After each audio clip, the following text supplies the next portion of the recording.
नमस्कार मित्रगण। मैं आज एक छोटी सी पोस्ट बना रहा हूँ जिसका मुख्य विषय ये है मानव का जीवन और मानव के जीवन में सकारात्मक शक्ति और नकारात्मक शक्तियों के अस्तित्व के बारे में, उसका महत्व और हमारा इन दोनों शक्तियों के प्रति व्यवहार करने की दिशा और वो कैसे हम इससे लाभप्रद हो सकते हैं, इससे संबंधित है। मानव का जीवन एक सरिता के प्रवाह की तरह है। ये इसमें युगों युगों से नकारात्मक सकारात्मक शक्तियों को दोनों का ही बराबर में ही तो नहीं कह सकते, पर इनका अस्तित्व हमेशा से रहा है। नकारात्मक शक्तियाँ इस प्रवाह में हमारे इस जीवन की सरिता में एक प्रवाह को और भी अधिक ऊर्जावान और शक्तिशाली बनाती है। जैसे कि एक नदी के अंदर, सरिता के अंदर कोई रुकावटें ना हो तो उसके प्रवाह की गति धीमी हो जाती है और उसकी शक्ति भी संचित तो होती है, पर उसका उतना लाभ नहीं होता है, क्योंकि गति होना बहुत ज़रूरी है।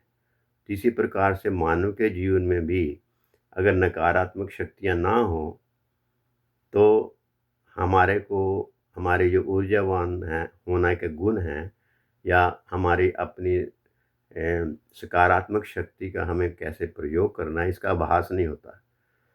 तो इससे एक बात तो ऐसा लगता है कि इसका होना बहुत ज़रूरी है और इसके बगैर जो हमारा जीवन है, इसमें ये दोनों बहुत योगदान करती हैं। एक बात तो ये लगता है कि इन दोनों शक्तियों को सनातन से ही स्थापित करने के पीछे प्रभु का कोई ना कोई लक्ष्य होगा।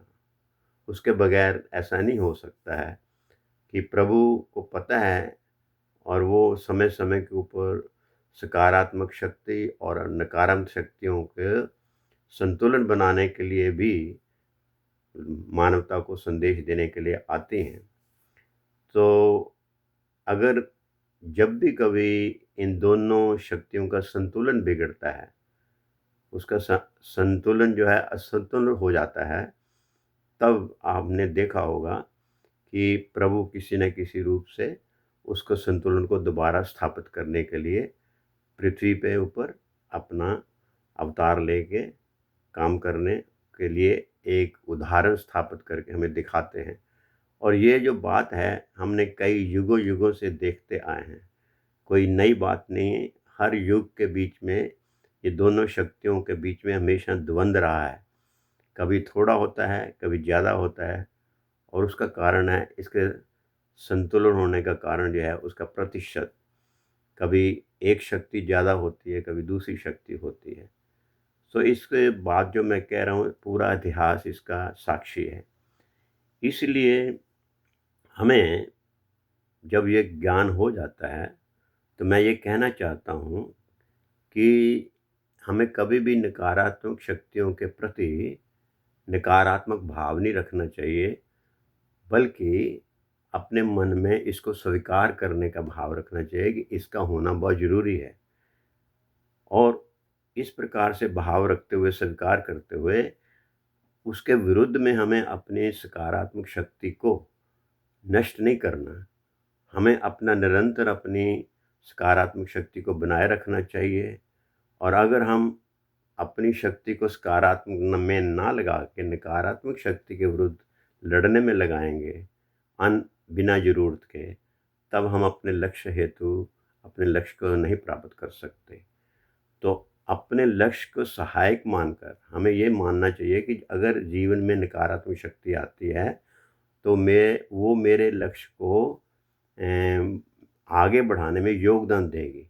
और इस प्रकार से हमें अपने ध्येयनिष्ठ होना चाहिए और ये हर निरंतर दिन और रात और हमें निरंतर जब तक भी हमें संज्ञान है, मृत्यु तक हमें इस परम चिंतन का करना चाहिए कि ये नकारात्मक शक्ति अगर आती है तो हमें उससे लाभ क्या होना है, हम उसको सकारात्मक रूप से अपने जीवन में योगदान कैसे करवा सकते हैं, ये हमारे चिंतन का विषय होना चाहिए।